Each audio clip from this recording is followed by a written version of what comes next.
Legal notice, Barangay Sabina. Takpan natin yung pangalan.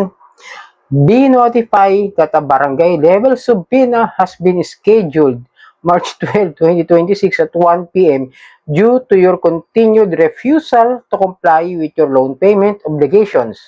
Despite repeated demands and sufficient time given to settle, your appearance is required. Failure to appear or settle your loan today within 24 hours will result in immediate civil and criminal action, including Estapa Republic Article 315, breach of contract and collection proceedings. Without further notice, please govern yourself accordingly. Contact or text us immediately at litigation department. Okay, pag-usapan natin tong barangay subpoena na to. Ewan ko sa inyo. Pero bago lahat, maglalambing ako sa inyo na pakisuportahan po at pakipollow lang po ang aking mga social media account ng Facebook, TikTok at ang aking YouTube channel. At kung nakatulong sa inyo ang video ito, malaking tulong din po ang simpleng pag-like. Malaking tulong din po ang pag-share at para updated po kayo sa mga videos na ginagawa natin ito about sa usapang online learning apps, pakihit lang po yung notification bell. Disclaimer, hindi po ako nanghihikayat na mangutang kayo dito sa mga online loan apps. Ako po ay nagbibigay lamang po ng payo, gabay at patnubay kung paano nyo haharapin ang suliranin na ibinibigay na paglabag sa mga unfair debt collection practices dito mga online lending apps. At isa pa, hindi po ako abogado, ako po ay simpleng mamamayan lang po kagaya ninyo. At ang aking mga binibigay experience ko po sa mga pagpunta sa mga government agencies at kung saan kayo pwedeng maghain ng mga reklamo ng mga ahensya ng gobyerno. At isa pang paalala, hindi rin po ako nanguhunsinti na huwag magbayad ng utang. At okay, sabi nga rito, sa text na ito, legal notice, barangay subpoena. Ba, ano galing, no? Kailan pa nagkaroon ng barangay subpoena? Ano kayo, korte? Diyan kayo magpapail ng complaint, diyan kayo magpapail ng reklamo doon sa hindi na pagbayad ng utang.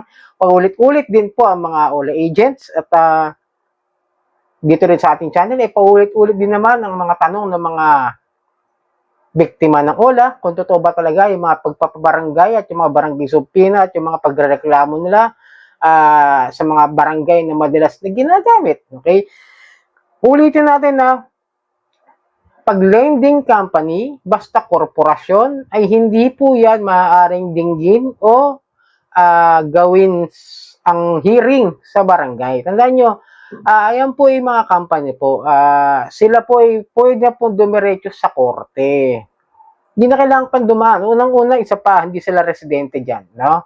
Kung sila hindi naman residente ng inyong lugar at hindi naman sila taga-municipal area ninyo, wala ho silang karapatang mag-file ng reklamo o maglapit o maghain ng complaint sa inyo o ipabarangay kayo. Ulitin ko, pwede namang pumunta ang kolektor as long as they do the due process ng pagkolekta ng utang sa tamang proseso at sa tamang pamamaraan. Okay? Ito po kasi siya, dahil daw sa patuloy na pagtanggi na mag-comply doon sa kanyang loan payment obligations, kahit na paulit-ulit na raw sila ng pagpapaalala at kulang na raw sa oras na maibigay doon sa kanyang settle para ngayong araw na ito sa loob ng 24 oras ay magre-resulta raw sila ng isang pagpapile ng civil at criminal action. Kasama raw ang estapa, yung 315 sa article at saka yung breach of contract and collection proceedings. Kasama ba yun? Alam ko hindi. Hindi ko mag-gets, no? Paano naging collection proceedings? Parang ano, no? Kasi ang collection proceedings, as long as ginawa mo naman ng tama, like the demand letter, yung pagpunta sa bahay, napatunayan mo na doon pa rin naman at natanggap yung demand letter, pagkatapos di pinapansin, di sumasagot, yung borrower yan. Maaari, pwede na kayo file na small claims. Kasi pag hindi naman sumasagot yung borrower doon sa inyong mga demand letter, pwede na. Ang pagkakaalam ko. Kasi ako, pag may dumarating sa akin ng demand letter, yung legit yung mga sulat galing sa mga snail mails, yung sa post office, no? Yung hinahatid ng mga kartero. Pag may mga dumarating dyan, automatic ako na po mismo, sasagot na ako doon sa, tawag doon sa number. Tatawagan ko na mismo yan para makapag-settle kung paano mababayaran, para kahit paano naman is mabuwas-buwasan yung utang. Pero kung ganito, galing sa text message, papabarangay ka, medyo hindi ko sasagutin yan kahit anong mangyari. Totoo lang, no? Hindi ko re-replyan yan kasi yung mga ganyan is mga unknown numbers eh. Hindi ko malalaman kung talaga ba legit yung kausap ko o isang robot o isang tinatawag ng mga AI na mga system, tayo doon, system organized ng kanilang mga customer service. Kasi kadalasan yung mga yan, gagamit lang ng mga ibang-ibang pangalan, gagamit lang ng kung ano ng number, di ba? Tapos breach of contract. Ang breach of contract, sabihin natin siyempre, nag-overdue lang, nag-overdue. Pagbigyan na natin, sige, sige.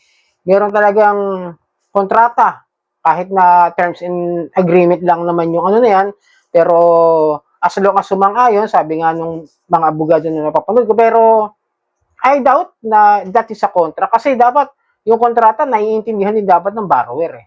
Yun ang pagkakaalam. Kasi yung mga terms and agreement na binasa ko yun, no, sa sobrang haba, di mo talaga kayang intindihin.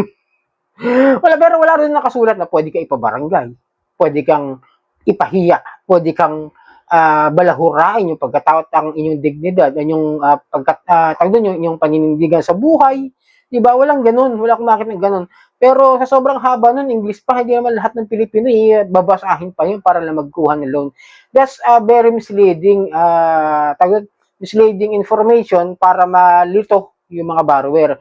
Yan kasi ginagamit eh. Kasi para sa akin, mas maganda siguro kung bago mag-apply o bago nila aprubahan, sa buting tawagan nila, yung borrower ko totoo ba yung sinasabi, no? Ganito yung dapat nila maintindihan sa pag-uusap, sa kanilang mga agreement. Kasi yan ang modus kadalasan ng mga online loan apps eh, no? Yung mahaba na terms and agreement. Siyempre, i-agree ka na lang para magkaroon ka ng ma-approve ka sa loan, di ba? Ganun na kasimple yun eh. Kasi ito yung problema kasi siyempre pag mga lending company talagang kakausapin ka niyan. Experience ko yung mga lending company. Ganito ba niya? Dito ka nagtatrabaho? Totoo ba to? Lahat ba binibigay mo dokumento? Okay ba yan? Unlike dito, talaga napakadali.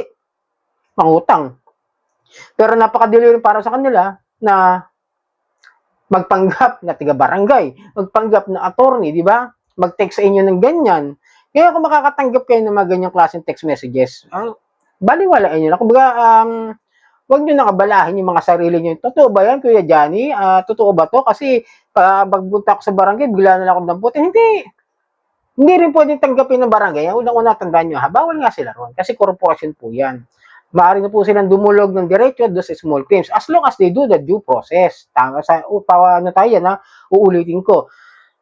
Kasi nga hindi yan ang tamang proseso. Pwede yan pumunta, ulitin ko rin. Pwedeng pumunta ang kolektor para ipaalam yung utang. Para paalala na overdue na po tayo, paano natin ito masasettle, paano natin maayos to. Pero kung mga geto talaga yung matatanggap ng mga messages, no, as in talagang hindi yan demand letter. That's intimidating tactics ng mga online loan apps para kayo mapilitang magbayad in just 24 hours, di ba? Sabi nga nakalagay dyan, 24 hours, tapos bukas may kaso ka na. Ang galing naman ng korte nyo. Ano yan, hausyaw? So sana nakatulong ang video ito. Muli maglalambing ako sa inyo na paki-follow po ang mga social media ng Facebook, TikTok at ang aking YouTube. Maraming po salamat sa ulitin.